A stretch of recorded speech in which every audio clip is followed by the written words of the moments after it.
In June 1972, a woman appeared in Cedars-Sinai Hospital in nothing but a white blood-covered gown. Now this in itself should not be too surprising, as people often have accidents nearby and come to the nearest hospital for medical attention. But there were two things that caused people who saw her to vomit and flee in terror. The first being that she wasn't exactly human. She resembled something close to a mannequin, but had the dexterity and fluidity of a normal human being. Her face was as flawless as a mannequin's, devoid of eyebrows and smeared in makeup. There was a kitten clamped in her jaws so unnaturally tight that no teeth could be seen, and the blood was still squirting out over her gown and onto the floor. She then pulled it out of her mouth, tossed it aside, and collapsed.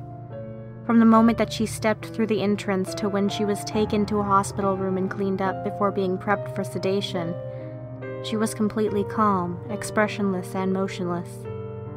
The doctors thought it best to restrain her until the authorities could arrive, and she did not protest. They were unable to get any kind of response from her, and most staff members felt too uncomfortable to look directly at her for more than a few seconds. But the second the staff tried to sedate her, she fought back with extreme force. Two members of the staff had to hold her down as her body rose up on the bed with that same blank expression. She turned her emotionless eyes towards the male doctor and did something unusual. She smiled. As she did, the female doctor screamed and let go out of shock. In the woman's mouth were not human teeth, but long, sharp spikes. Too long for her mouth to close fully without causing any damage. The male doctor stared back at her for a moment before asking, "What the hell are you?"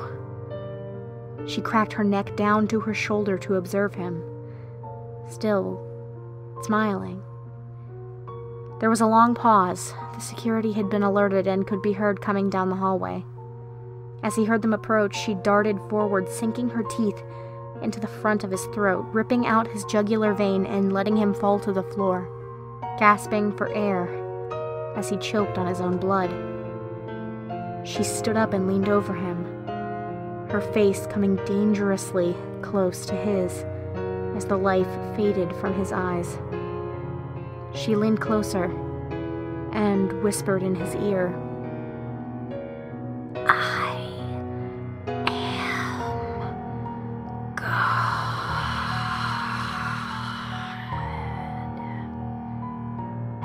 The doctor's eyes filled with fear as he watched her calmly walk away to greet the security men. His last ever sight would be watching her feast on them, one by one. The female doctor who survived the incident named her the Expressionless. There was never a sighting of her again.